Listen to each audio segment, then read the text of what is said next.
Assalamualaikum warahmatullahi wabarakatuh. Alhamdulillah, salatu wassalamu ala rasulillah. Puji syukur kepada Allah, salam dan salam buat Rasulullah. Pada kesempatan ini saya mau berbagi kepada mahasiswa bimbingan saya dan mungkin juga bermanfaat untuk mahasiswa-mahasiswa lain tentang penulisan bab 3 atau metode penelitian. Jadi di sini adalah metode apa yang kita gunakan, pendekatan apa yang kita gunakan dalam meneliti sesuai dengan jenis penelitian kita, atau pendekatan kualitatif, kuantitatif, atau gabungan dari kualitatif. Namun secara umum saya mau menyampaikan berdasarkan instrumen yang dibagikan oleh Pak Dr. Supriyadi. Tentu lebih teknisnya bisa dilihat nanti panduan yang dibuat oleh IAIN Bukit Tinggi, karena kita harus merujuk kepada panduan itu.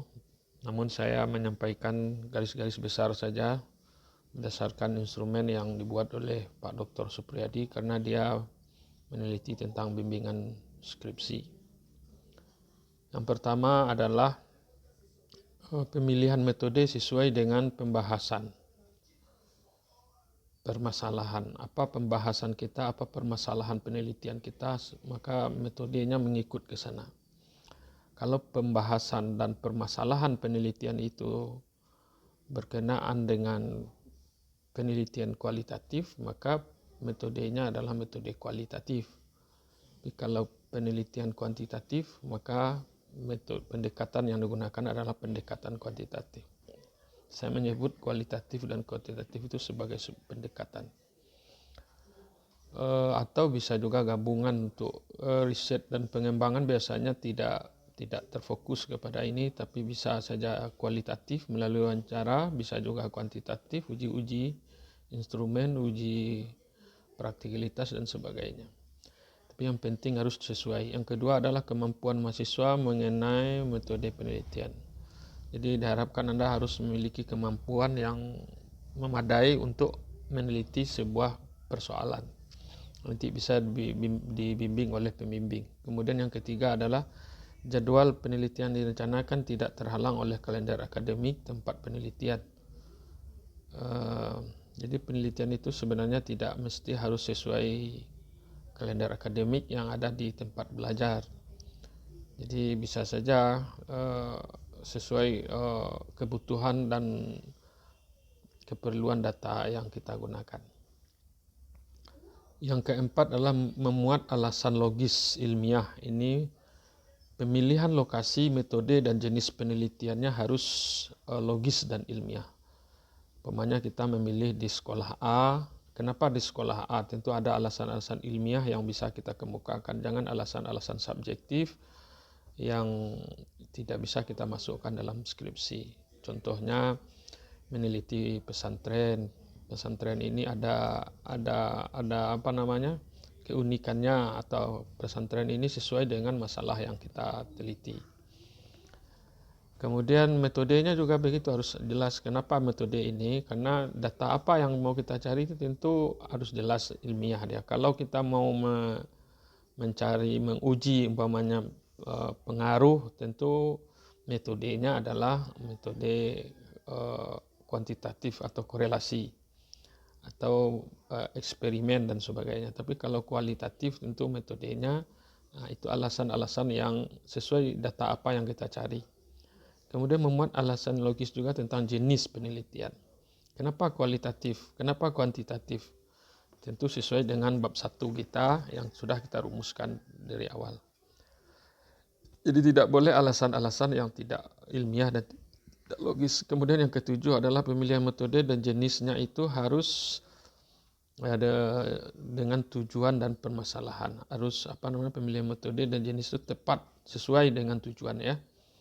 Apa tujuan yang diteliti. Kalau tujuannya adalah mendeskripsikan atau menguji, apakah tujuannya menghasilkan produk, nanti tentu berbeda metodenya. Biasanya kalau mahasiswa PAI lebih banyak ke kualitatif, maka tujuan penelitiannya lebih kepada menganalisis, menguraikan, mendeskripsikan, atau memaparkan. Ini biasanya menggunakan metode kualitatif dengan teknik wawancara, observasi, dan dokumentasi. Tapi kalau penelitian kuantitatif biasanya menggunakan angket, angket yang disusun dulu instrumennya berdasarkan teori yang ada. Kemudian yang ke-9, khusus kalau penelitiannya yang menguji teori atau penelitian kuantitatif, harus memuat hipotesis. Hipotesis ini dari mana munculnya? Dari teori. Teori itu yang menghasilkan hipotesis, dan lalu hipotesis itu diuji. Ini biasanya dalam penelitian kuantitatif atau penelitian pengembangan bisa juga. Kemudian memuat alat pengumpul data yang tepat. Dalam metode penelitian harus jelas alat apa yang kita gunakan. Biasanya kalau mahasiswa PAI, kalau penelitiannya kualitatif, biasanya alat yang digunakan adalah wawancara, observasi, dokumentasi. Biasanya berkisar antara yang 3 itu yang saya pahami ya. Mungkin yang lain bisa saja ada yang lain. Tapi mungkin yang perlu diperdalam nanti bagaimana teknik kita wawancara, teknik observasi, bagaimana teknik dokumentasinya, itu memang harus spesifik kita bahas. Kemudian memuat prosedur penelitian yang rinci, jelas, dan tepat. Prosedur penelitiannya harus jelas dan tepat. Prosedurnya mulai dari apa, umpamanya kalau kita ke lapangan itu harus dibuat dulu kisi-kisinya. Kalau kisi-kisi itu beranjak dari teori, lalu dari kisi-kisi diturunkan variabelnya dulu ya. Kemudian dari variabel penelitian kita apa dulu. Kalau penelitian kuantitatif, variabel X, Y-nya berarti ada 2 variabel. Lalu turun menjadi kisi-kisi, kisi-kisi itu menjadi deskripsi nanti muncul dalam bentuk pertanyaan. Kayak itu harus ada instrumen itu. Kemudian nanti setelah itu apa lagi? Kalau dia eksperimen dulu. Setelah eksperimen itu apa yang harus disiapkan? Harus ada RPP-nya dan sebagainya. Kemudian ada uji dulu eksperimen. Tapi kalau penelitian kualitatif biasanya prosedurnya ya menyiapkan observasi lalu mendatangi informan ya. Dalam suasana COVID tentu bagaimana teknik kita bertemu dengan informan itu disesuaikan dengan kondisi. Atau dokumentasi, wawancara, dan sebagainya. Langkah-langkah prosedur itu ya berdasarkan teknik-teknik yang digunakan dalam alat tadi. Kalau observasi, gimana langkah-langkahnya observasi itu. Jadi menggunakan apa ya, dengan siapa kita berhubungan dan sebagainya.